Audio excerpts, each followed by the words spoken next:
What up? What up? What up? What up? What up? What up? All right, y'all. We got another game tonight, another playoff game. Game one of the Eastern Conference Finals. We got the Knicks versus the Cavs. 8 o'clock tonight. So let's see. We got the Knicks. The Knicks are 6.5 point favorites tonight. I actually like that. I'm actually going to take that on my bet. I'm looking for the Knicks to cover that, but I don't think it's going to be a blowout or anything. Because the Knicks have been blowing a lot of teams out lately. But I think they get the win convincingly.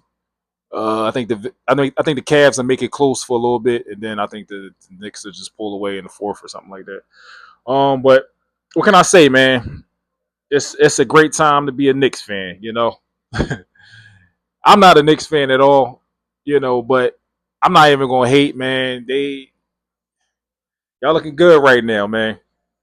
So shout out to the Knicks, man. They definitely shout out to their fans after what they did to the Sixers coming in here, taking over the stadium or whatever, man. Shout out to the Knicks fan, man. They definitely showing up and showing out. But on the other side, you got Cleveland coming off a blowout win in Game 7 against the Pistons.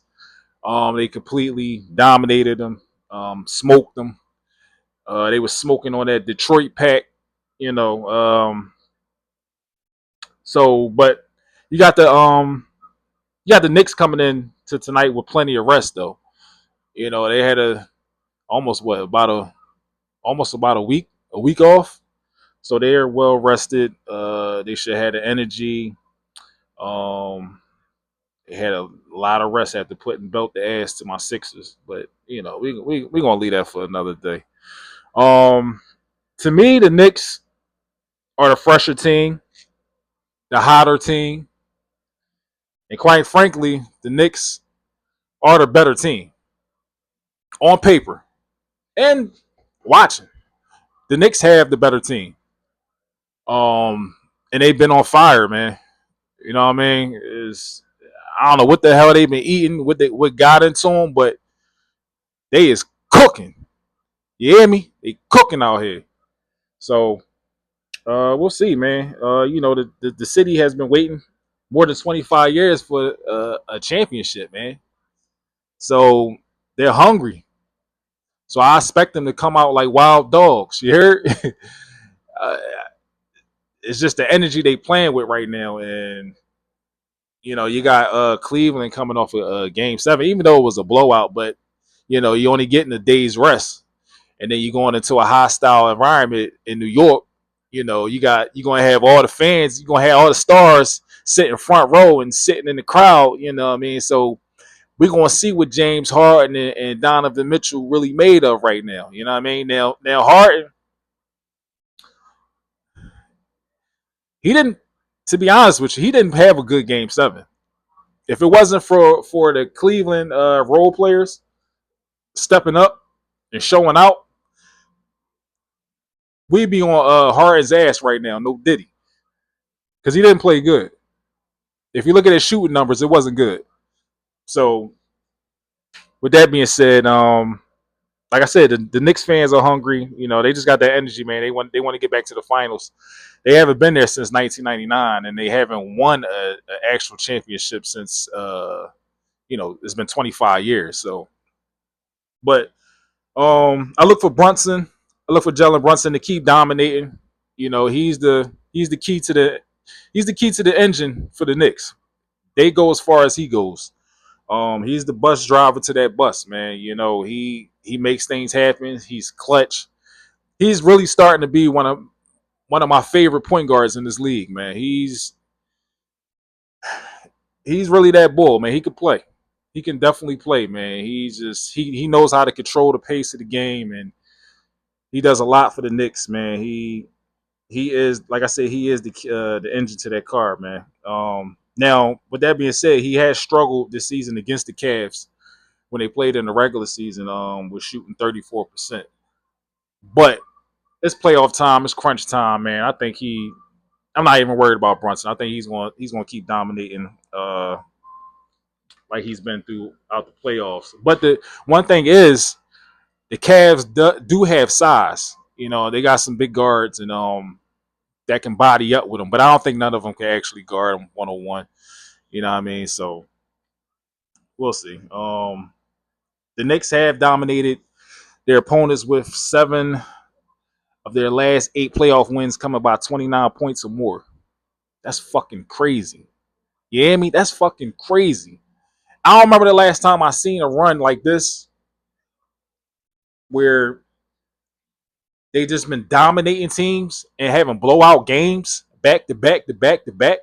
Maybe I want to say maybe uh that Lakers run to the championship when they went undefeated throughout the playoffs and then they lost game 1 to the Sixers in the finals. That's the last time I seen an NBA team just smoke the shit out of other teams in the playoffs with straight blowouts. And I don't even think that Lakers run they was having blowouts. I think they was just winning the games.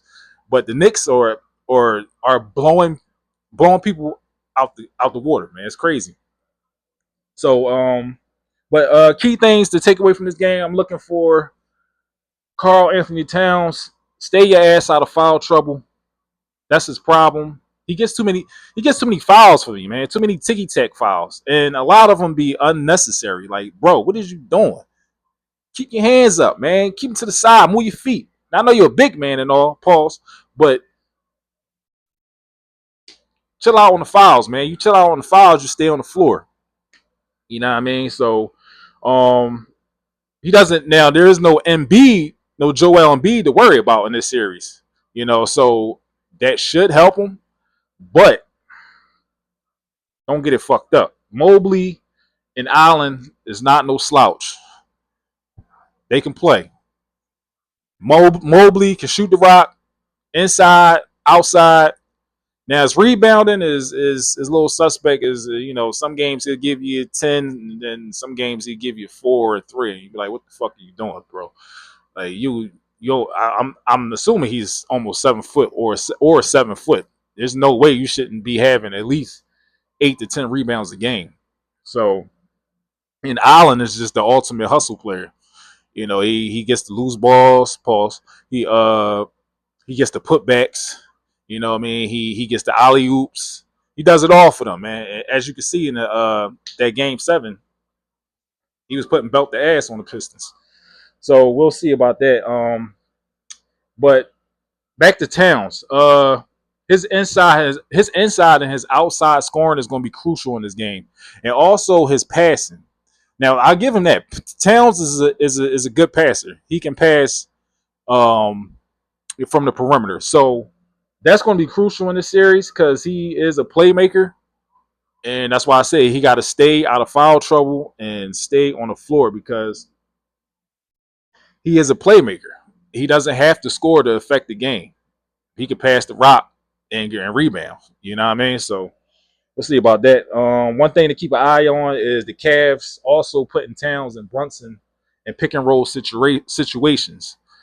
Now, if they can do that early and often, and if they could draw a couple fouls, get people in foul trouble, we might be having a different ball game. If I'm Cleveland, I'm targeting Brunson in every pick and roll situation I can. I feel like that's one thing that the Sixers really didn't do last series. They didn't target Brunson enough. So if the Cavs can do that, put pressure on Brunson and also Towns, like I said, because you could get Towns in foul trouble. He's going to get in foul trouble if you put pressure on him. If they can do that, we're talking about a different ball game and a different outcome. So I need the Cavs to do that. That's one thing I'm looking for. And another thing, Harden is a great pick and pop. Off of pick and rolls, he's a good passer, as we've seen throughout these playoffs and over the last couple of years.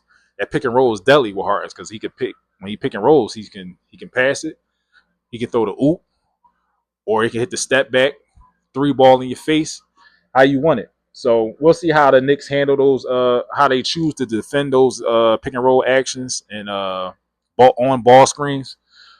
So we'll see. And For me, another key is Cleveland to win this. For Cleveland to win this series, they're going to be able. They're going to need to be able to defend the shot clock for the whole 24 seconds, because New York will use the whole 24 seconds, because you got Brunson that's going to be going 1-on-1. Not too much dribbling, but enough dribbling, and he's great at 1-on-1 situations. He can get to the rack, and he can get you in foul trouble. He's very crafty. That little backing up to you, throw it up. Refs call that every time. I hate it, but I mean, if you're good at it, do what works for you. You know what I'm saying? So, like I said, they're gonna have to defend the shot clock for the whole 24 seconds. And with that being said, even if Brunson misses a shot or something like that, the Knicks are one of the best teams in the league in offensive rebounding. You got Josh Hart. Josh Hart is amazing at getting loose balls, loose rebounds.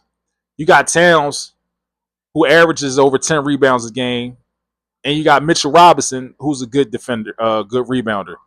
So the Knicks are a good rebounding team, and as far as I know, the Cavs, they're a good defensive rebounding team, but throughout the playoffs, they're the 14th ranked defensive rebounding team in the league in the playoffs. I'm sorry, so they're going to have to get on the board, get on the glass, put extra bodies up there, because, like I said, the Knicks use the whole 24-second shot clock, and they will get loose rebounds, and they will get second chance points, and that will kill a team, and that will drive a coach crazy when you can't rebound, because rebound. I mean, I get rebound is a skill, but for the most part, rebounding is nothing but effort. It's not but effort. It's nothing but getting your big ass into the paint, boxing out, and getting a rebound, or hustling, diving on the floor to get a rebound. That's all it is. There's nothing but effort. So the Knicks, the Cavs are going to need to do that. What else we got going on here? But yeah, with that being said, those are my keys to the game. Now I got the Knicks winning this series, but we'll see if the Cavs can make it interesting. I got the Knicks winning this in 6. I got them winning the series 4-2. Um, like I said, they just the better team. They're hotter. They're fresher. Now let's see if they can keep their rhythm, because they've been off a couple of days. Um, yeah, I got the Knicks winning this in 6, man. And they will like I said, make their first NBA Finals appearance since 1999, since the Latrell Sprewell days, and who was else on that team? Houston, Allen Houston. Yeah. So yeah, I got the Knicks winning this in 6, man. So with that being said, we'll see tonight. I'll get back to you with my review after the game. Please like, subscribe, share, hit that button, and I'll holler at y'all later. Peace.